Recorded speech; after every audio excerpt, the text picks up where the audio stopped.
Hi friends, இன்றைக்கி புதினா வச்சு ஒரு சூப்பரான ஒரு சட்னி தான் வந்து பார்க்க போகிறோம். ஸோ இதில் வந்து 1 ஸ்பூன் அளவுக்கு எண்ணெய் வந்து ஆட் பண்ணிக்கோங்க. எண்ணெய் நல்லா காஞ்சோட்டே 1 ஸ்பூன் அளவுக்கு உளுத்தம் பருப்பு, அடுத்ததாக 1 ஸ்பூன் அளவுக்கு கடலைப்பருப்பு, ஒரு பச்சை மிளகா வந்து ஆட் பண்ணியிருக்கேன். உங்களுக்கு காரம் வந்து இன்னும் வேணும் அப்படின்னு பார்த்தீங்கன்னா நீங்கள் 2 3 பச்சை மிளகா கூட ஆட் பண்ணிக்கலாம்.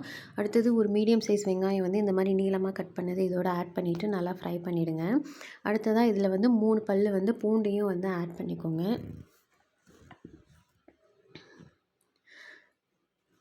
அடுத்ததாக வந்து 6லேருந்து 7 பீஸ் அளவுக்கு தேங்காவையும் ஆட் பண்ணிக்கோங்க. ஒரு சின்ன பீஸ் வந்து புளியும் ஆட் பண்ணிவிட்டு நல்லா ஃப்ரை பண்ணிவிடுங்க.